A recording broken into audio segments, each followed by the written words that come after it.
Buenas tardes, hermanos. Dios les bendiga.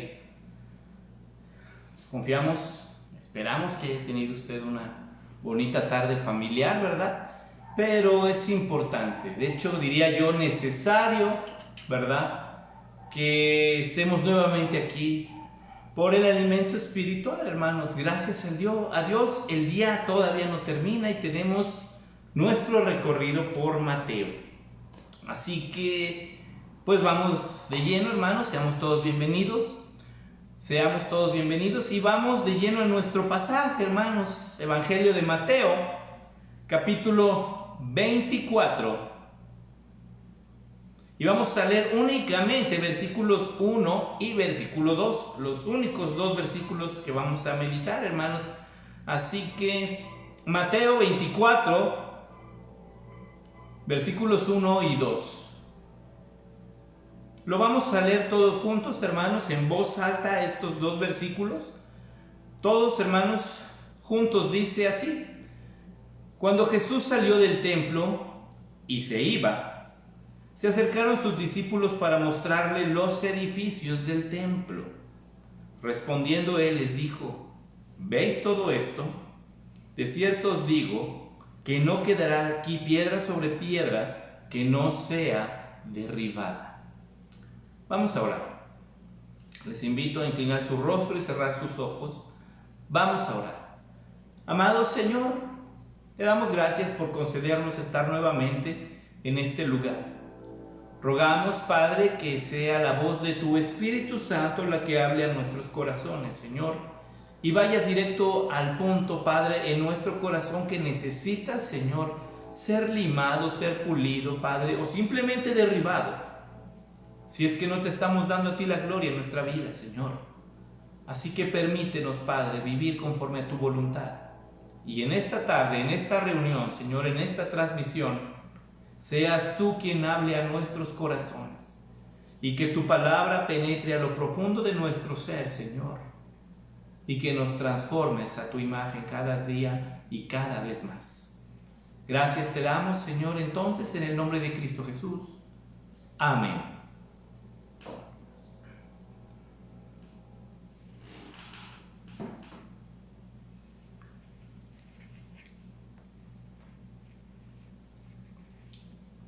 Jesús había respondido, hermanos, recordemos, un sinfín de preguntas al llegar al templo en Jerusalén.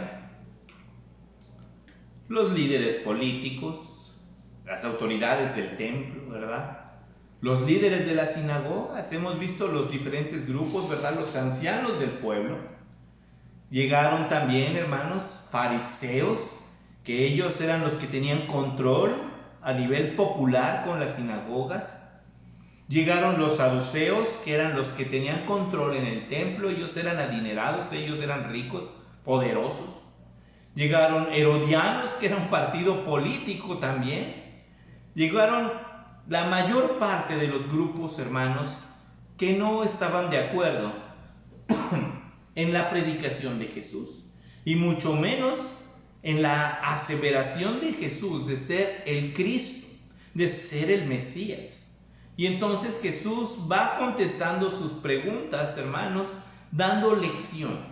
Se dirige a ellos, se dirige a cada grupo y se dirige también al pueblo, hermanos. Y les hace saber, hermanos, que todo lo que ellos pudieran tener, hermanos, con respecto a su postura, era errónea si no se acercaba realmente a una intimidad con Dios. Entonces, todo tipo de religión se ve vuelta vana, hermanos. No importa, hermanos, con Dios no vale es buena persona. Con Dios es necesario tener un encuentro personal con Jesús. Esto es tan importante, hermanos, más que una religión. Entonces esto nos pone, hermanos, en un problema, porque aún como evangélicos, algunos solo tenemos una bonita religión y la defendemos a capa y espada. Y luego entre evangélicos ni se diga nuestra denominación, cuando lo que Dios espera, hermanos, es cristianos. Es gente, hermanos, que entienda su relación con Dios como una necesidad fundamental, como una prioridad, hermanos, de orden en su vida.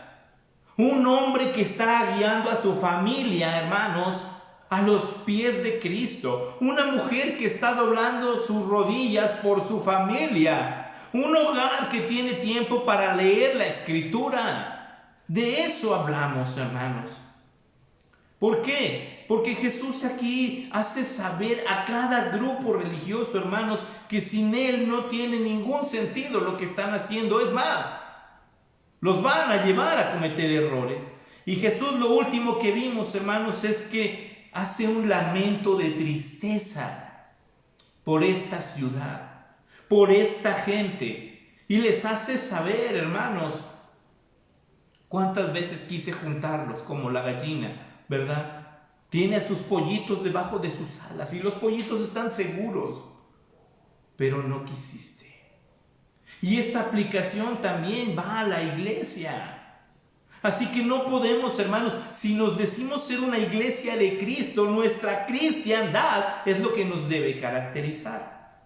Jesús dice ahora en el capítulo 24, fíjese bien, Jesús acababa de decirle a toda la gente que estaba ahí en el templo que esa casa iba a quedar desierta, hablando de lo que iba a ocurrir más adelante, hermanos, con la destrucción del templo.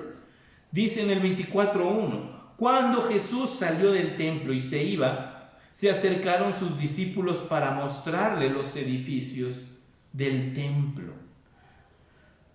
Jesús le había hablado a cada uno de los grupos. Le había hablado al pueblo. Pero recordemos algo que hemos visto aquí al pasar por Mateo.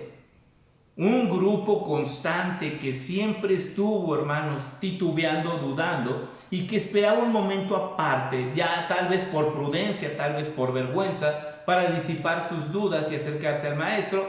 Eran sus seguidores, eran sus discípulos, los suyos. No todo el pueblo, sino sus seguidores, los apóstoles, los discípulos. Y cuando Jesús acababa de hacer ese lamento por Jerusalén, acababa de decir lo que iba a ocurrir con el templo, salen ellos, como para decirle a Jesús: observa, ¿ya viste lo que acabas de decir, Jesús?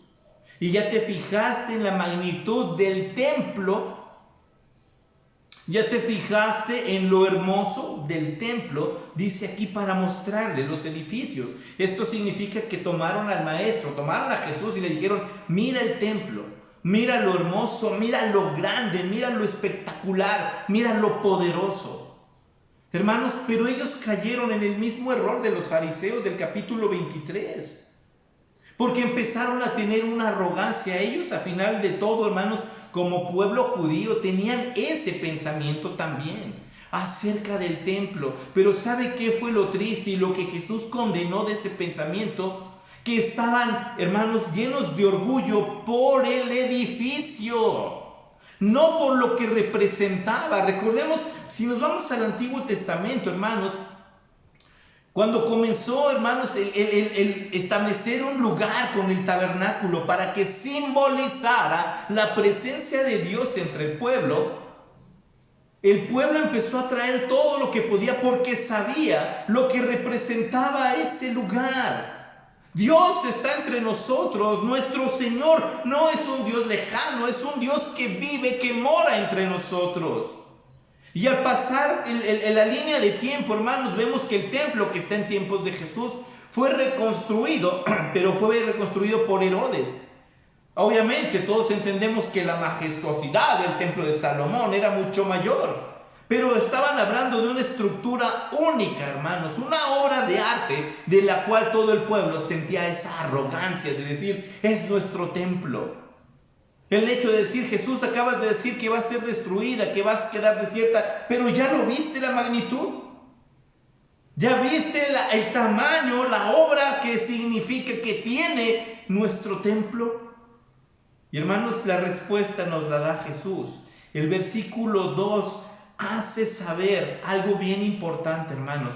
Y esta es la parte peligrosa para todo cristiano, o por lo menos para todo aquel que decimos ser cristiano. Porque Jesús, hermanos, desenmascara realmente lo que hay adentro.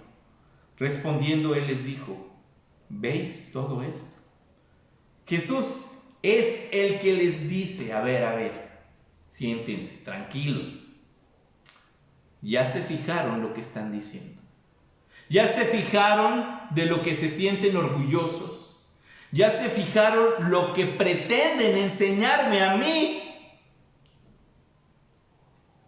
De cierto os digo que no quedará aquí piedra sobre piedra que no sea derribada.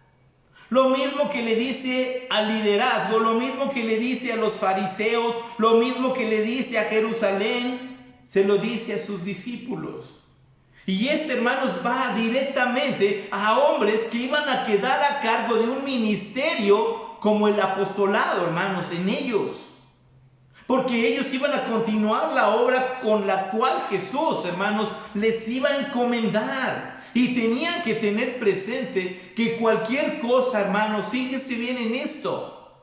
Porque esto es lo que a nosotros nos va a marcar como seguidores de Cristo. Todo lo que construyamos, todo lo que hagamos, si dejamos de darle la gloria a Dios, pierde su sentido. El templo fue construido para la gloria de Dios y ellos empezaron a sentirse orgullosos del templo. Entonces, hermanos, ¿dónde queda Dios en todo esto? Cuando usted y yo comenzamos a ser arrogantes y decir: yo soy muy bueno, mi ministerio es más importante, ¿qué harían sin mí? Nunca pensemos eso, hermanos. Eso es arrogancia, eso es soberbia. Y tal cual dice Jesús, no va a quedar en pie esa obra, porque ha perdido todo el sentido de nuestro existir, hermanos. Como lo dice el apóstol Pablo cuando escribe a los Efesios, es que fuimos creados para la alabanza de su gloria. Y si usted y yo, hermanos, empezamos a buscar reconocimiento personal, y si usted y yo no estamos enseñando a la iglesia, es más, ¿qué ministerio desarrolla usted? ¿Qué es lo que hace usted? Porque esa obra es para la gloria de Dios. No importa, hermanos, desde la más pequeña que pudiéramos pensar que hay, hasta la más grande, que en el reino de los cielos todo es para la gloria de Dios. Si no estamos cumpliendo con ese propósito, hermanos, usted y yo nos hemos convertido en un templo de Jerusalén. Y nuestra obra, hermanos, va a quedar sin sentido. Y una obra sin sentido no tiene caso que esté ahí. Y no lo digo yo, es Jesús el que está hablando, hermanos, de que todo eso, por muy bonito que sea, por mucha historia que tenga, si ya no está siendo para la gloria de Dios, hermanos, no tiene sentido. ¿Cómo sabemos eso, hermanos? Cuando usted y yo empezamos a mirar con menos importancia el trabajo de alguien más en la iglesia. Cuando usted y yo comenzamos a mirar a los hermanos y nos dirigimos a ellos como los débiles en la fe. Cuando usted y yo miramos y decimos nuestro ministerio es más relevante que otro. Cuando usted y yo decimos mi talento, si es necesario, ahí. Cuando empezamos, hermanos, a entender que la obra que el Señor está haciendo, porque la obra es del Señor, nos va a usar a cada uno de nosotros. El apóstol Pedro dice que somos piedras vivas y que el fundamento es Él. Así que si empezamos a construir sobre nosotros, hermanos, sin poner la piedra de fundamento, esa obra se vuelve vacía. El templo de Jerusalén, con todo su esplendor, hermanos, dejó de ser para la gloria de Dios. Y empezaron, hermanos, a hablar sin sentido. Decían ellos, ¿verdad? Si juras por el templo, pues no hay problema. Pero si juras por el oro, entonces estás obligado. Jesús les dice lo contrario. ¿Qué hace valioso? No es el mismo templo lo que hace importante, todo lo que está ahí. No es lo que significa el templo donde usted y yo, hermanos, como cristianos, como gente, pecadores, perdonados, lavados, hermanos, y redimidos, venimos a glorificar su nombre y entendemos que el Espíritu Santo ha dado dones a cada uno de nosotros para ser instrumento y servirle y darle la gloria a Él. Darle la gloria a Él. Si podemos resumir estos dos versículos, hermanos, sería de esa forma. Todo debe ser para la gloria de Dios. Mi vida es para la gloria de Dios. Los dones que tengo son para la gloria de Dios. Y atrevámonos a decir con esto, hermanos, en fe, mi familia será para la gloria de Dios. Mis hijos vivirán para la gloria de Dios. Y eso me pone a mí en responsabilidad de enseñarles. Y no solo ser una iglesia de religión evangélica o una familia de religión evangélica, sino que realmente sepamos que nuestra iglesia le da la gloria a Dios con todo el corazón. Que nuestra familia vive para la gloria de Dios. Y no tengamos temor a esto. De cierto os digo que no quedará aquí piedra sobre piedra que no sea derribada. Y esto, hermanos, en el año 70 fue cumplido directamente. ¿Por qué? Porque no tiene ningún sentido tener una obra majestuosa para Dios sin darle la gloria a Dios. ¿Sobre qué estamos construyendo? ¿Cómo está nuestra vida? ¿Cómo están nuestros dones? Hermanos, si en algún momento, algún punto de nuestra vida hemos buscado el aplauso, pidámosle perdón a Dios. Aprendamos a decirle a Dios gracias por cada hermano que está en nuestra iglesia. Gracias por los hermanos que tienen un ministerio. Gracias por los hermanos que están apoyando y participando en los ministerios. Porque cada ministerio es importante. Cada ministro es importante. Cada persona es importante. Y más cuando lo estamos haciendo todo para la gloria de Dios. De lo contrario, será un bonito templo como el de Jerusalén, pero que ha perdido todo su sentido. Que nuestra vida, hermanos, que nuestro tiempo y nuestro existir en todas las áreas le dé la gloria a Dios. Vamos a orar. Padre,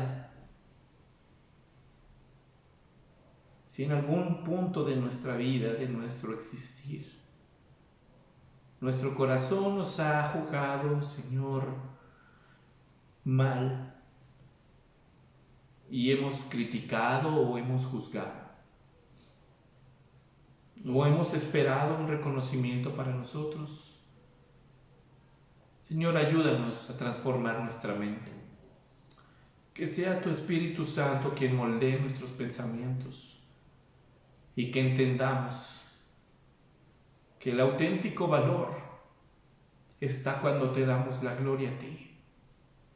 Y entendemos que lo que hacemos, Señor, tiene sentido porque lo que buscamos es tu gloria. Y porque sí es importante que cada uno de nosotros hoy nos sintamos, Señor, señalados, pero no por el pastor, sino por tu palabra. A construir, Señor, a edificar, tal vez reedificar, pero para tu gloria, Señor. Vida, hogares, dones, iglesias, Señor, que sea solo para darte la gloria y que nosotros tengamos nuestro lugar, Padre, como debe de ser, con la rodilla en el suelo, con la frente en el suelo, declarando, Señor, que somos tus siervos y que si hay alguien que merece la gloria y que merece todo el reconocimiento y merece la adoración, solo eres tú, Señor. Y que si tu iglesia ha llegado hasta este día, Padre, ha sido por tu misericordia. Y que si estamos vivos hoy, es solo por tu misericordia. Y que no nos olvidemos, Señor, que todo te lo debemos a ti. Y que te demos la gloria. Padre, no deseamos un lamento sobre lo que tenemos. Por el contrario, lo que buscamos es que tú seas glorificado. Así que, Señor, toma cada vida de los que estamos presentes en esta transmisión. Perdónanos, Señor, te lo pedimos. Y empieza, Señor, a tomar nuestras vidas, dándole ese giro, dándole ese sentido, Señor. Vivimos para el Rey de Reyes. Existimos para darte la gloria, Señor, y te damos gracias por hacernos partícipes de ese precioso plan de salvación. Así que te amamos, Señor, y te damos gracias por tu palabra, porque aunque breve, sigue siendo poderosa, Señor. Gracias, Padre, en el nombre de Cristo Jesús. Amén. Mis hermanos, deseamos que Dios les conceda